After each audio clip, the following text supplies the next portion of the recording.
You're listening to the Results Driven Organizations podcast with Dr. Tanya Lowe, a podcast of curated conversations with C-suite leaders and those who support organizational growth and development. Get ready for inspiring interviews, educational lessons, and thought-provoking discussions that will challenge you to execute something new and innovative that will drive results in your organization. And now, here's Dr. Tanya Lowe. Hello, you're listening to the Results Driven Organizations podcast with Dr. Tanya Lowe. Using my results driven philosophy of strategy, leadership, teams, and customer experiences, I help organizations develop their best kept secret, their human capital. This podcast is designed to expand the conversation with C-suite leaders and those who support organizational growth and development, and what it really takes to create, develop, and maintain results-driven and high-performing organizations. Our guest today is Dr. Deborah Johnson Blake, affectionately known as Dr. DJ. Dr. DJ is a dynamic force in the realms of leadership, productivity, and education. With over 13 years of experience, she wears multiple hats as a corporate trainer, professor, and consultant. She is the CEO of the Writing Pad LLC, and she empowers clients to overcome writing and editing challenges. Her expertise extends to time management and life coaching, where she's made significant impacts as a certified professional. At Liberty University, Dr. DJ serves as a research chair, associate professor, and subject matter expert in servant leadership. She also guides doctoral candidates at Concordia University Texas as a dissertation chair.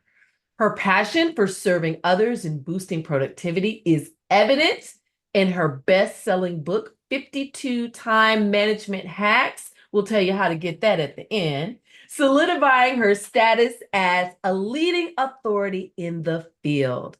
An award-winning educator and recognized servant leader, Dr. DJ's influence reaches beyond academia into the business world. In 2021, she was named American Businesswoman by the American Business Women's Association and has held leadership positions in various educational and business organizations. Dr. DJ, welcome to RDO. Thank you so much. I appreciate that introduction, and I am just excited to be here today. I'm excited to have you here. For our listeners, we've known each other for a while, and what you talk about is something they need. We're talking about time management and productivity, your expertise. And I know that probably your experience, just like mine, when I go into companies, people want to know how can I get more time how can I get more hours in my day? How can I be more productive? I'm my time. So hopefully you can share some nuggets with us today about something that our leaders and listeners can take away. Right. Absolutely. Time management is my jam, but I'm going to tell you, I am not perfect. You know what I'm saying? Yes. This obsession with time started when I had my own challenges. Wow. Tell us about that. Yes, I have to tell you about this. So at that time, I was a paralegal. I always wanted to be in the legal field early on in my career. So I didn't go to law school, but I did go get a paralegal certificate. So I was so excited. I'm working for my first attorney, getting everything done. But guess what? One day, I forgot to file a complaint with the court system. Yeah. And so, it was personal injury. You have 2 years to file your claim if you can't settle anything with an insurance company, but I didn't do it. Uh-oh. Those insurance companies, they are on it, doggone it. Yes. I'll tell you, right after the 2 year, the day after, we get the call. And so, of course, I was devastated. Right. And when I go back to look in the file, the complaint is there already ready. Because I still was organized. It was just during a time, and I'm not blaming on anything but myself, but I didn't have a little reminder that popped up. Yeah, It's yeah. time, ding, ding.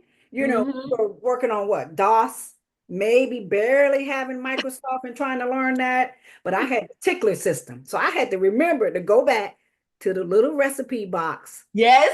Remember that with the Yes, times I and the do. dates and go back and see what's due today.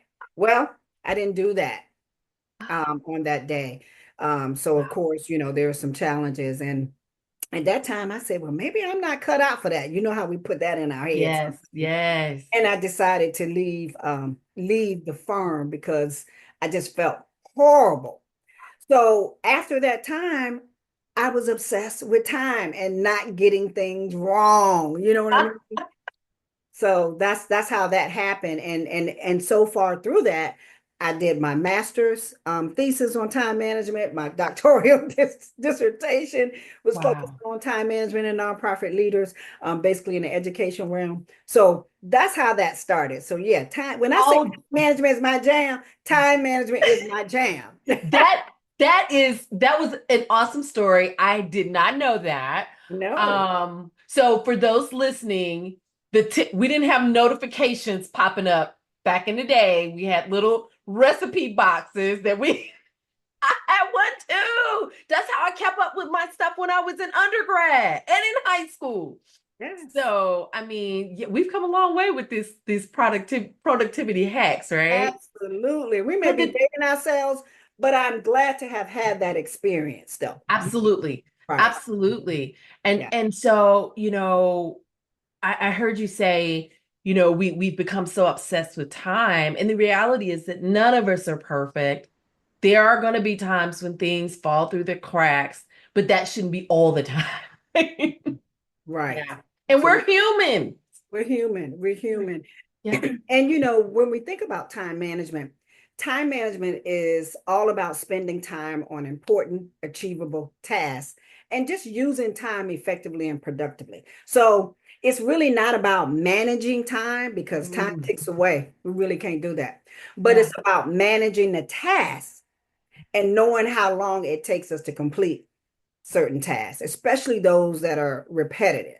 Yes. We tend to underestimate how long we need to do things. So at the end of the day, it's like, well, what did you get done?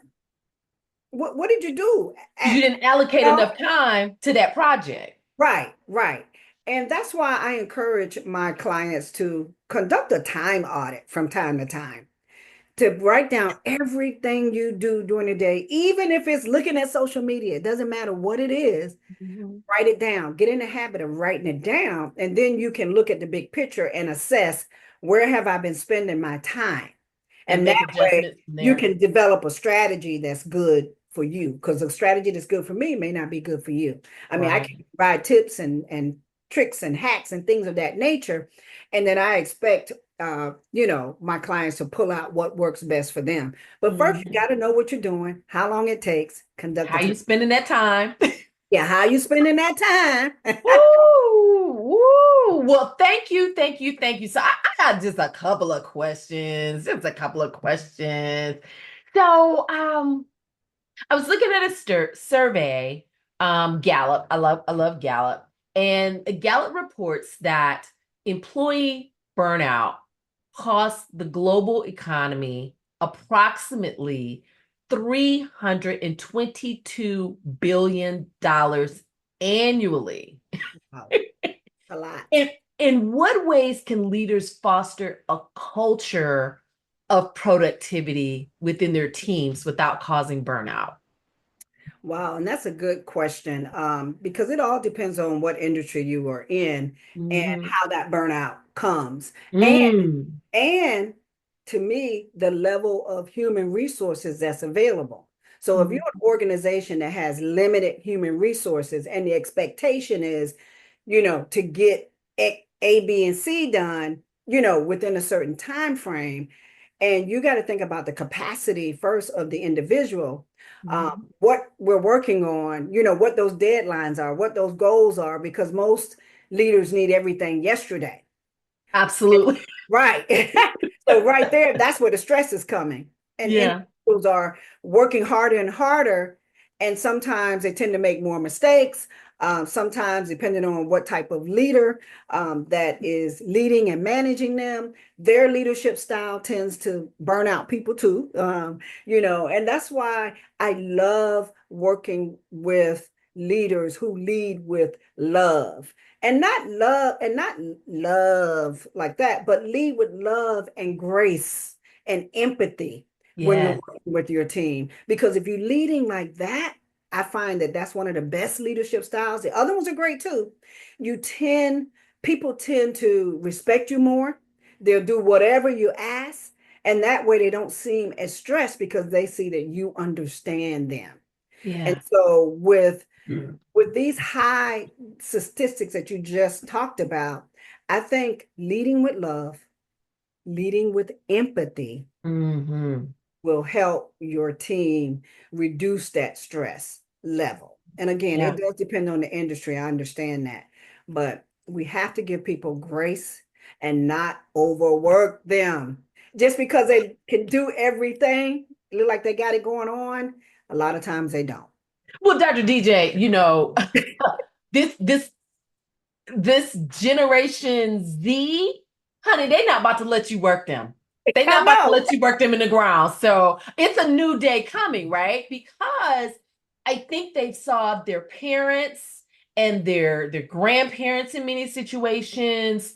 They came home from work stressed out, burned out, and so they're not letting that happen to them. They are concerned about their mental health, and they're not doing anything that is beyond the workday. Now, in some situations, they're going to have to learn to adjust. But I think as a generation, they've seen burnout so much that they're not having it. No, I have a 24-year-old son who I say, well, how was your day today? It was fine. Okay. You know, not enthusiastic, but I will say that his work ethics are good as long as Yes. he's getting paid, right? He's getting paid. That's the whole Yeah. concept. He wants to get paid to pay his bills. But yes, you're right. They are not having that. They want a quality of life or work-life balance, if you will, where Yeah. they can be happy in all aspects of their life without that extra stress. Because you're right, parents like us, our grandparents, my our parents, they worked hard, and it was all about hard work regardless. Work hard. You will move up. You eventually make money. But sometimes it's hard to get to that point.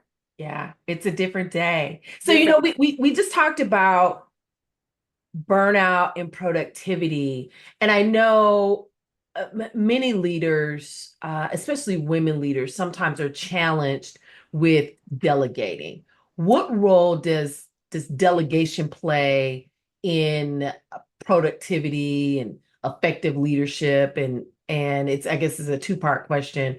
And then how can leaders improve their delegation skills?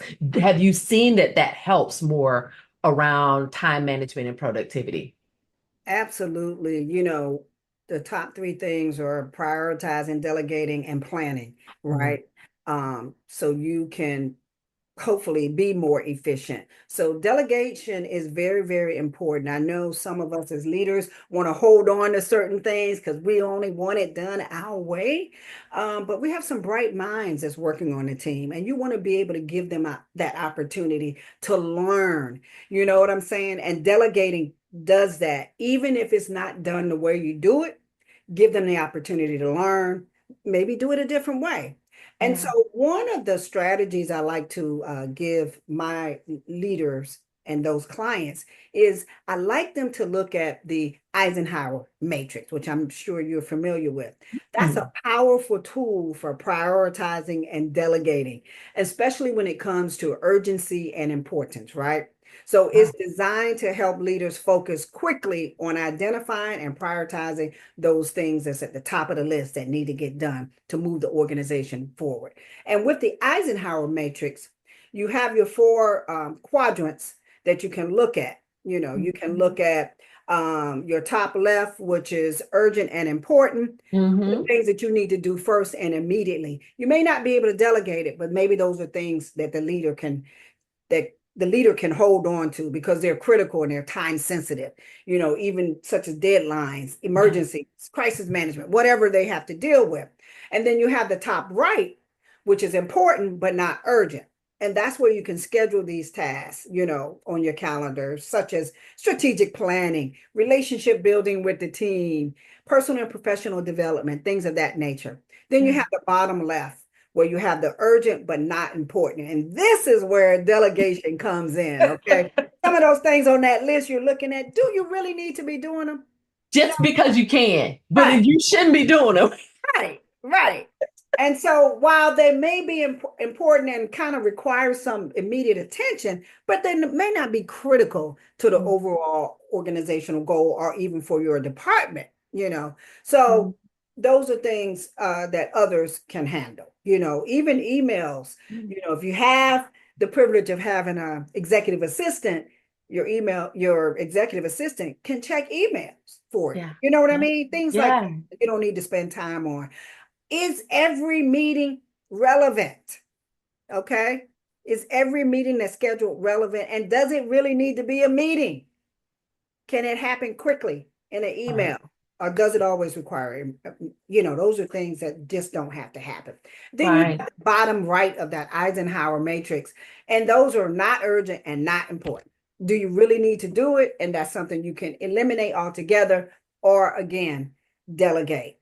Those particular tasks, when you segment them out and you really are being honest with yourself when you're looking at the list, do they contribute overall significantly to the goals and the priorities that you have, right? So does it impact the bottom line, the mission, the vision, the goals? Are they time wasters? Are they distractions? So you have You're stepping on some feet. You're stepping on some feet, Dr. DJ. You're stepping on some feet. I know. I know that there are listeners thinking, they try to hold on to everything. And, leadership is really about you developing other leaders. So maybe instead of you going to that meeting all the time, expose somebody else on your team. You don't have, as long it gets done and the house doesn't get burned down, give someone else an opportunity to develop that month. So I'm seeing a lot of times leaders are challenged with sharing the knowledge, sharing the creating opportunities for other people. But that's what leadership is about. It's going to reduce your burnout. It's going to give you some more time in your day. And it's going to help you create a culture where it's something that can be replicated because people do what they see, right? So if they see everybody running around and the time, yeah, that's the type of the time. That's the type of team you're gonna have. A bunch of frazzled people getting nothing done. Right, absolutely. Yeah, and then sometimes you have leaders where the team is afraid. They're afraid to speak up. And I truly believe in communicating effectively because we're all adults. So, even if you cannot do it, you don't want it to fall by the wayside without having a conversation about it because that's what happens. Well, I thought I could get it done, but you can't. Be realistic. Be realistic. Do that time study. That's right. Do that time study. That's right. Dr. DJ, I was looking at a study by Rescue Time, and they found that 26% of knowledge workers always finish their day on time. Imagine that. What are some common time management mistakes that leaders make, and how can that be avoided? Very, very good question.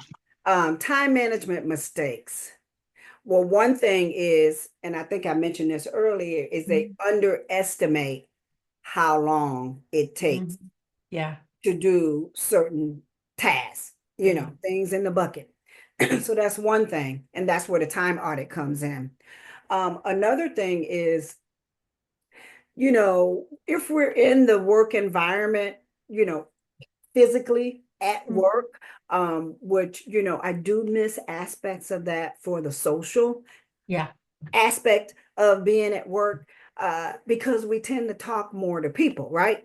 Right. In the hallway, the water cooler, or even if it's just a leader saying, hey, Dr. DJ, can you do X, Y, and Z for me right now? Because they see me, you know what I mean? Right. Then Right. that's like, I was like, sure, I can. And then in my mind, I'm saying, one more thing to add to the One two. more thing.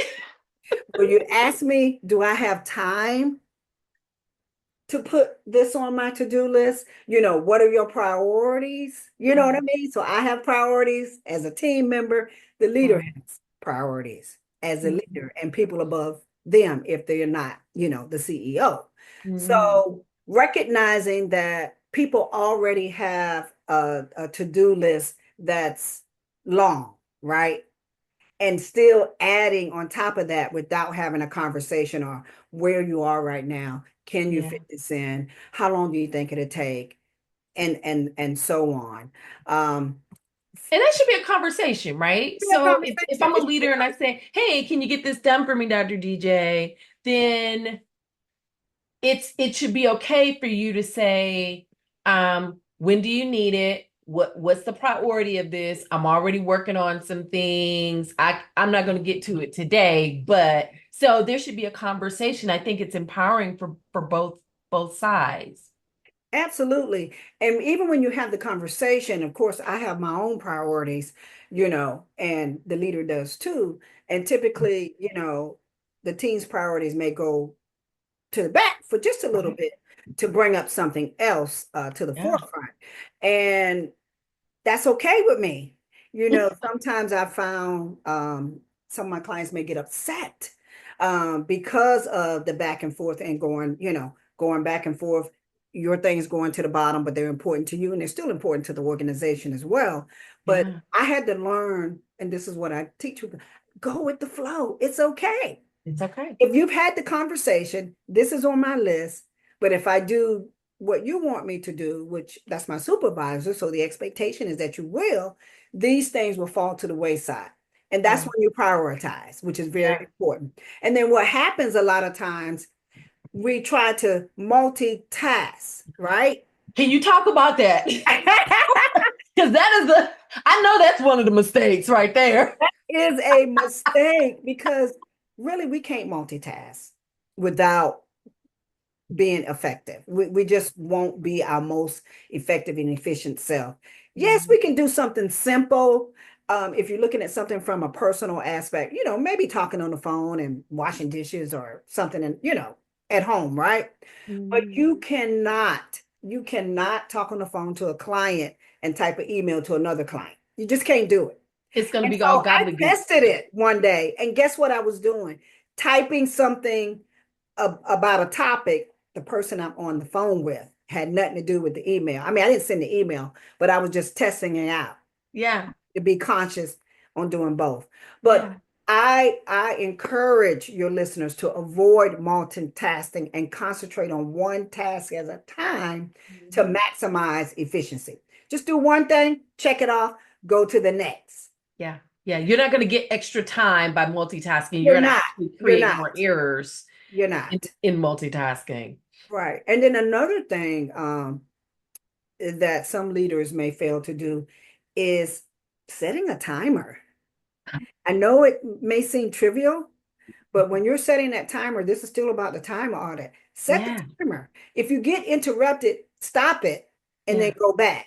And then speaking of interruptions, we're interrupted so many times throughout the day. And it takes on average, based on the study that you're looking at, 17 To minutes 30 to minutes. regroup. Yeah, to 30 minutes to regroup. That's a lot of time that you've lost throughout the day. And most of Yeah. us are interrupted several times, Yes. and one other thing, if we have our trusted cell phone, right, we love it. We can't leave without it. Turn those notifications off.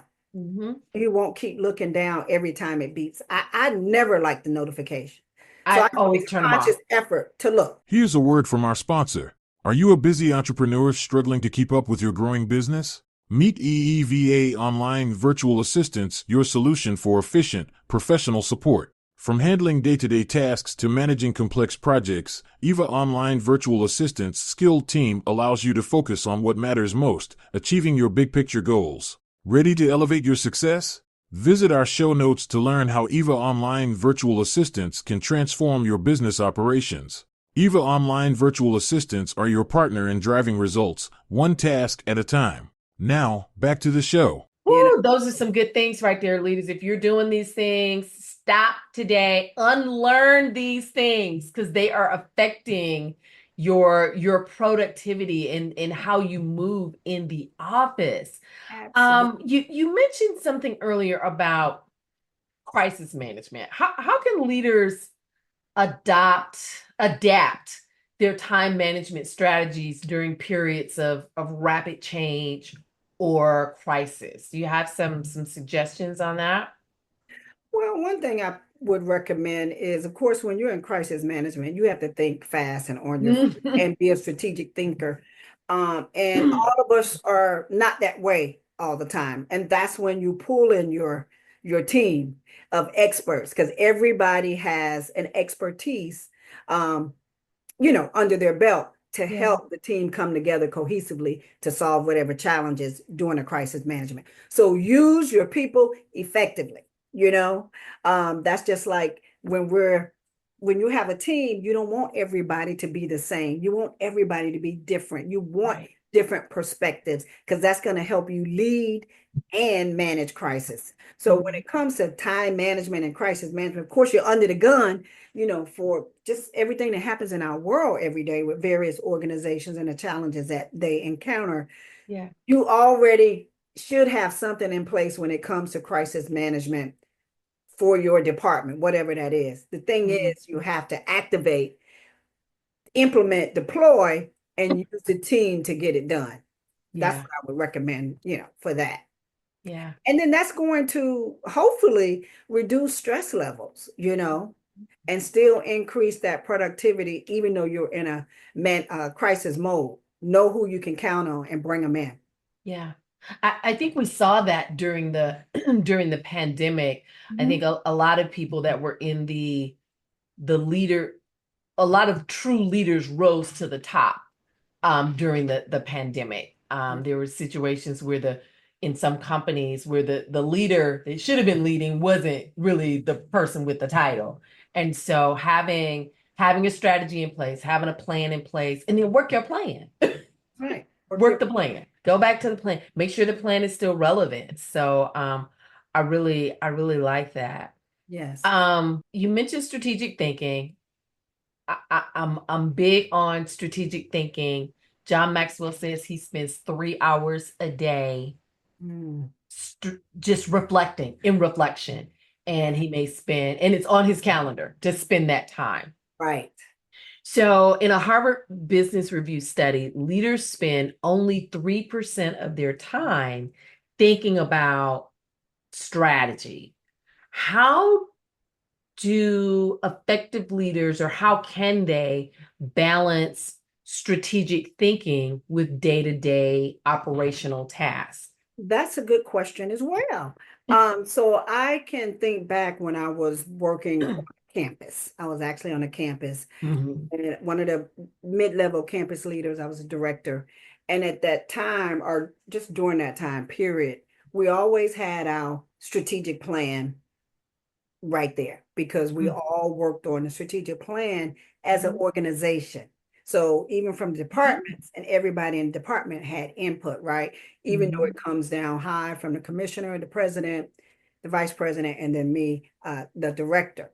So I worked the strategic plan and I had it in my desk. It was like my Bible for work, because when I was doing certain things to make sure that we met our goals and our benchmarks, I looked at the strategic plan. Should I be doing this? Does this align with our strategic plan that we have right now for this year, or, the 5 years? And if it doesn't, then I put it to the side. Not saying you can't do anything that's not on the strategic plan to help move the organization forward, but that's what I use. And that was my marker, making sure that I was on task. And you know what? That was a good habit. I like that habit. I liked having the opportunity to be in an environment where the strategic plan was our focus, because that's not the case everywhere. Yes, you have a strategic plan on the shelf, but does everybody in the organization know what's in it? Yes, Do they have absolutely. input? Yeah. Do they know the why behind everything? Why are you doing this? Well, look in the strategic plan or have the conversation when we do our, meetings. If you're doing your staff meetings, your leadership meetings, the strategic plan is there.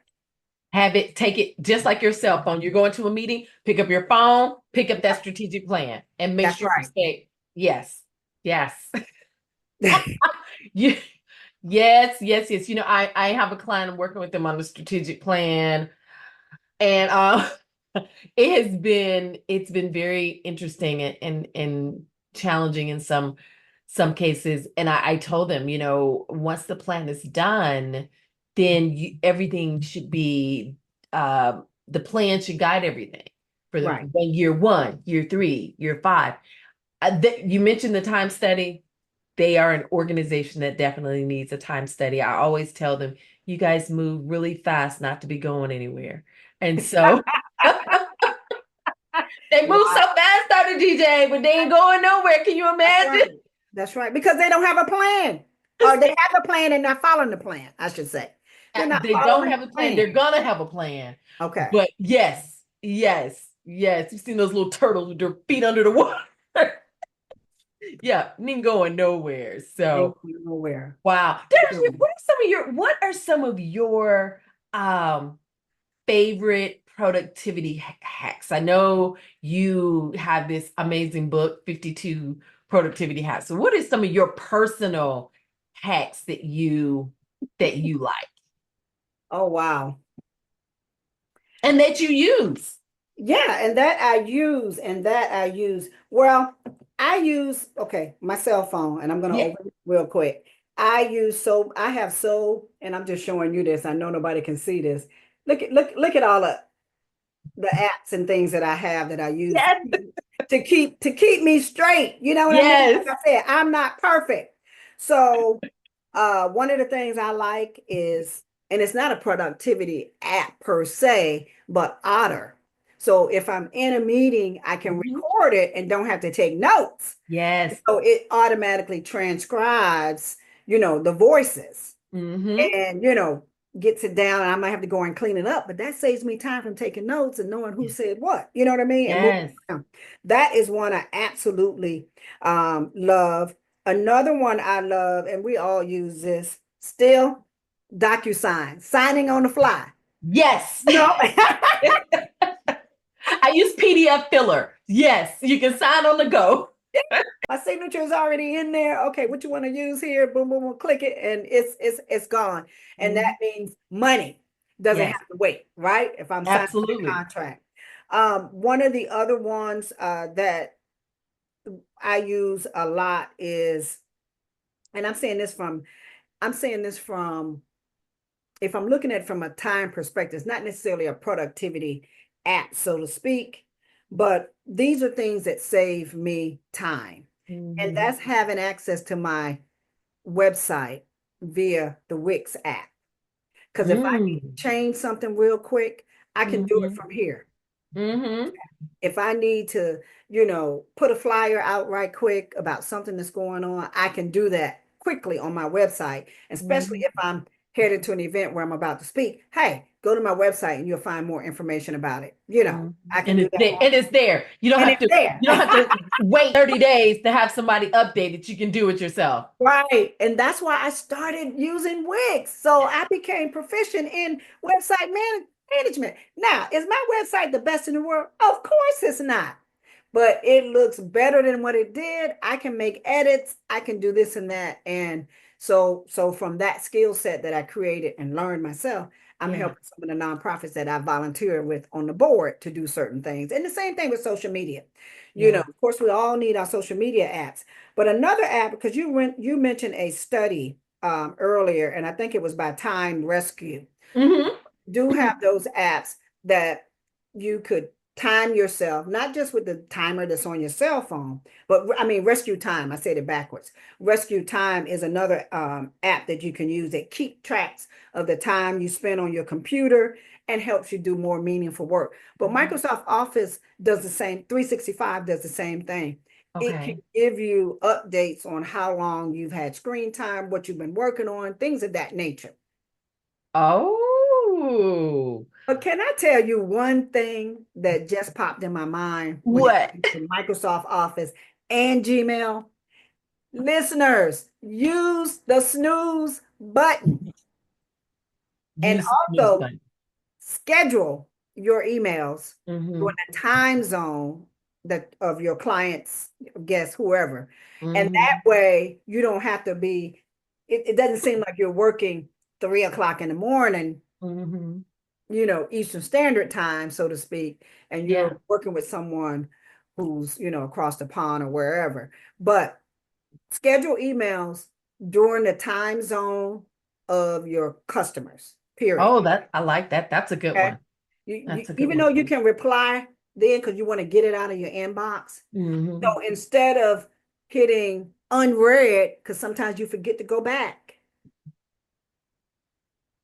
reply to the email, schedule it when it's convenient. Boom, boom, boom. Yeah.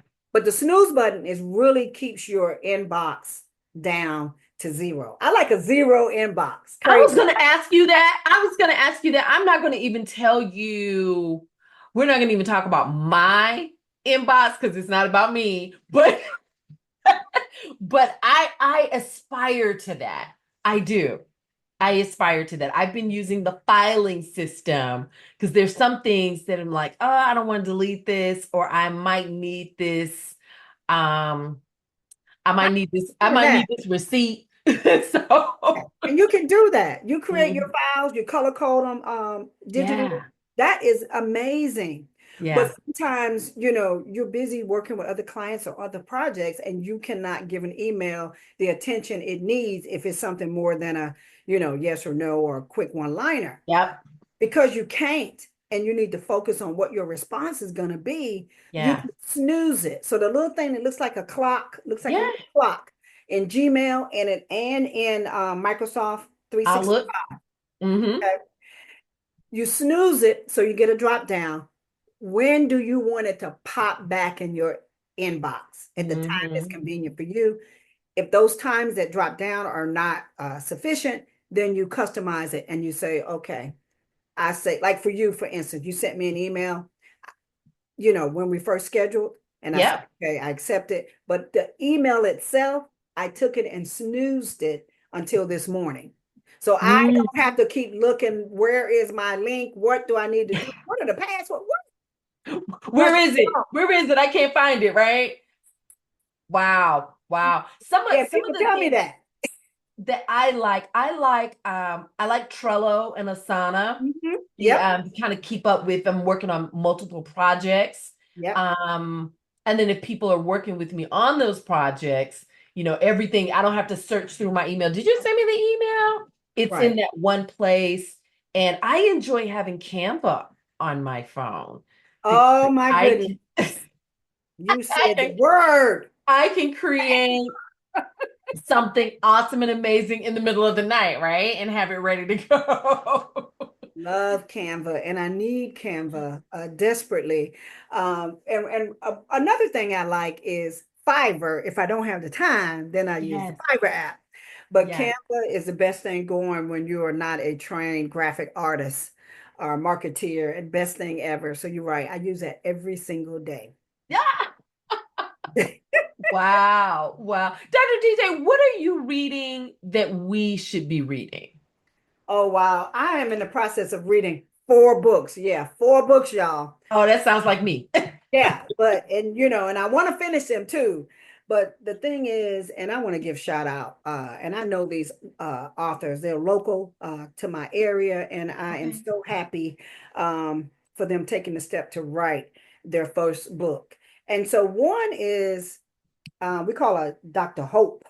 Dr. Hope Solutions. She has envisioned the future with possibilities, unlocking potential for mid-career professionals and executives. So in Ooh. her book, yes, she this it's like a step process. She Oh, gives I you love prompts. workbook.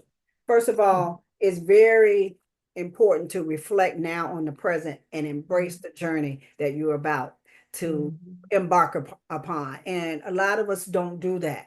Embrace what your journey is and make it the best it can be.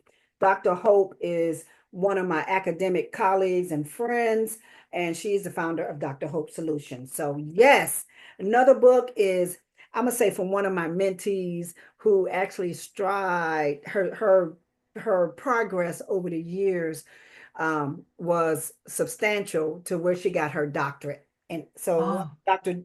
I like to call her, Dr. Joe, but Dr. Joanne Chestnut, birds with broken wings, overcoming trauma, but yet she still flies. So she's telling oh. her story because she is very passionate about and unashamed about the struggles that she went through because it made her a better person. A Mm. third book is from Leslie Nelson, and this is about giving recklessly. Okay. You can never give too much when your actions align with God's words and promises. So I'm so excited for Leslie, who is the CEO of Pivotal Connections LLC. She's a businesswoman, she's a veteran, she's a military spouse, and she just provides testimonials and examples to inspire higher levels of generosity. And Oh, of it's all course, about gratitude, right? all It's all about about gratitude and gratitude. giving. And as a servant leader, that's what I believe in. Mhm. Giving and the giving and being a resource to others. And it doesn't always have to be front and center. Mm-mm. You giving because you Yeah, want to give from your heart. And yeah. speaking of heart, the heart leader, uh, by my friend, we call her Dr. Z, the Reddish. So she has her book here and talks about, how effective leaders cultivate a culture of care for organizational success. This is a number one Amazon bestseller.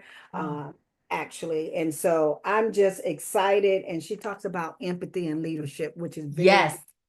important for leaders to have, because if you don't have empathy, it's kind of hard to relate to your team. And I know we all have different personalities, but when Mhm. things happen and life happens, Mhm. we don't know when it's going to happen and what we have to go through.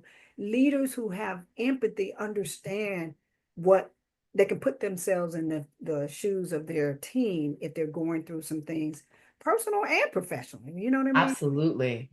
And then, of Absolutely. course, I got to say something about 52 time management hacks.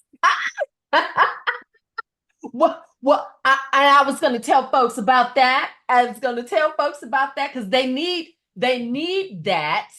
And are you going to add 52 more to it? But I might have to do 365 days. I think you should. Yeah, I I think might do that. That might I be one of my next books. So yes, Yes, I that think you reminder. should. I Yeah. think you should. I hope you enjoyed this episode. We've been chatting with Dr. Deborah Johnson Blake, Dr. DJ, Principal Consultant and CEO of the Writing Lab, author, professor, and consultant. Visit the show notes to see how to connect with Dr. Deborah. While you're in the show notes, be sure to grab a copy of 52 Time Management Hacks, Helpful Actions to Conquer and Kick Life Setbacks, and Top 10 Tips to Better Productivity. You can also grab our 2024 Leaders Reading List, our special gift to you for being a valuable listener. And you'll get to see all the books that Dr. DJ mentioned that she's reading, and you can read them too. Until next time. We hope you enjoyed this episode of Results Driven Organizations Podcast with Dr. Tanya Lowe. Be sure to review the show notes for the resources mentioned, and don't forget to grab your free gift available at freegiftfromtanya.com. Until next time.